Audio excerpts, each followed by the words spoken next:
the barbarians, as a side effect, they now appear in the best places, dressed in suits, going to your same operas and understanding your Italian opera all of a sudden, right? Which was previously only reserved for the minorities, right? For the British people and those very, very rich, very, very all included into the colonial circle. But to prevent them from being, on the one hand, we need to educate them to prevent them from being these barbarians. But after we educate them, we want to prevent the educated from falsely feeling no limit on their existence and no sense of inferiority. Something else has to be done. So how do we make them educated and still feel inferior?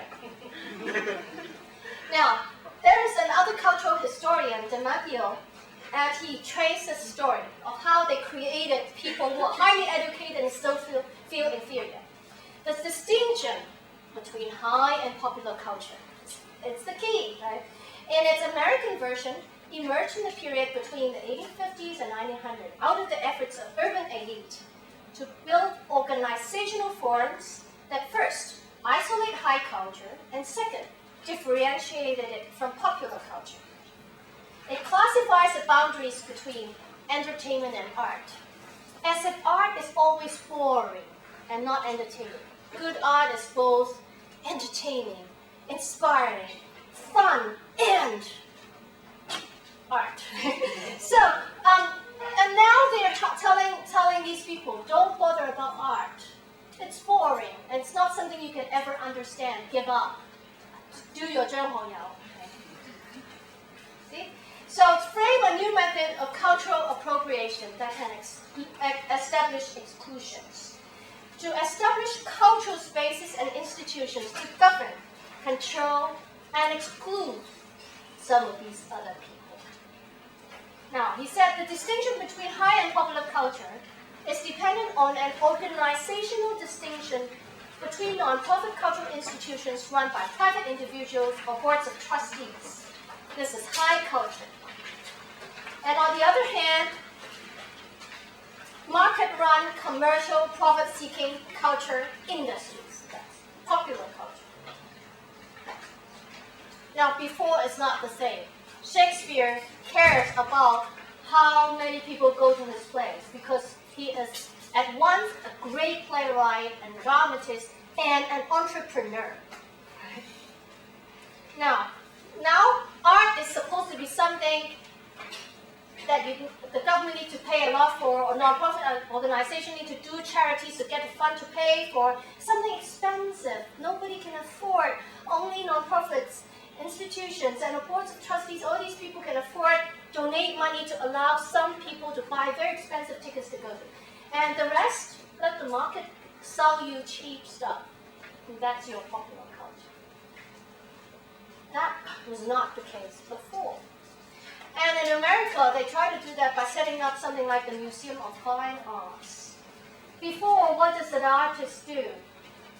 An artist asks a very, very wealthy patron to support him on a daily basis, and they do art, show it to the emperor or the patron, and also show it to everybody in the town. Okay. Michelangelo made the sculpture in the church that everybody goes to. They look on the ceiling and they see that art. They walk in the public square where everybody goes to and sees a sculpture.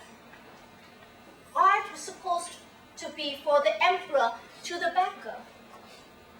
Nowadays it's not. You need to go to a museum, buy a ticket, dress properly to see that sculpture under a glass shelf and a lot of surveillance cameras. Okay? That was not the case before. Now, that's how a museum is different from doing art in a public space, which was what Michelangelo did. The Boston Symphony of Orchestra. You used to like where are the hang, right? There is this bamboo scaffolding place, and then you do the Cantonese opera, like week2, right? Everybody, rich and poor, go to see the same performance in this 搭咗個大塔 in this built space. Now, where do you see those things? You go to the symphony orchestra. $1,000 to $3,000 per ticket. And you need to dress up in your tailored suit, right? 你要有燕尾禮服. Or you need to be slim enough to go into a night dress with some diamonds before you can go and listen to a few Italian people sleeping with each other's wives and singing afterwards and get killed. That's what Figaro and all these are about. Not something it's extremely sophisticated. Come on, it's difficult because it's Italian. You need to learn Italian to understand. That's how difficult it is. But it is the same as any other story. Okay, so and that's how the Boston Symphony Orchestra is different from your Warmington week2, right?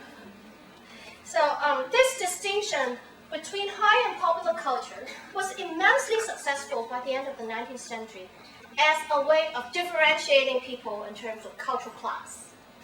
Okay? So even Lei Chuming has money to buy the ticket, he needs to learn his Italian first, or else he would fall asleep. Right? So, by the second half of the 19th century, elite social groups actively redefined Shakespeare, moving his work from the realm of entertainment to education and enlightenment for the selected few. And you don't see Shakespeare everywhere anymore. You only study it in the English department, right? And you need to get into the university and English department first, right? And from performing in an inclusive mixed audience to an exclusive audience in institutional spaces marked off as high art performance venues like West Cultural District for refined seclusion.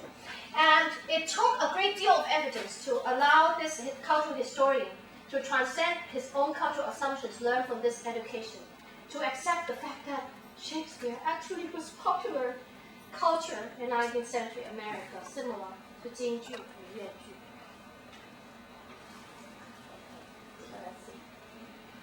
Now, the Opera House was in fact the first musical institution to open its doors to the general public before this idea of high-low art was created, and was enjoyed and understood by a broad cross-section of urban European and American population. And the Opera House became the meeting place of all social classes. Like you go to your camp, right? The rich people sit in front, the less rich sit at the back or upstairs. The richest people upstairs in the stores, everybody there. To turn opera into high culture, it had to be withdrawn from the everyday world of popular entertainment and out of reach from the cultural entrepreneurs.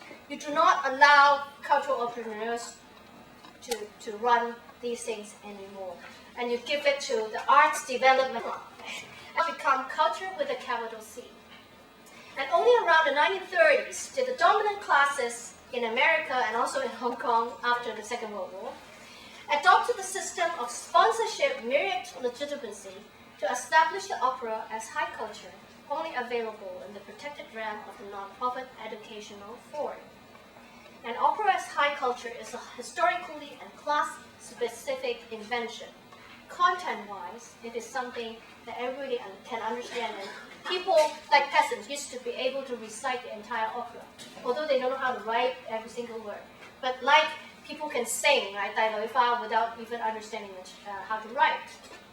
It was like that.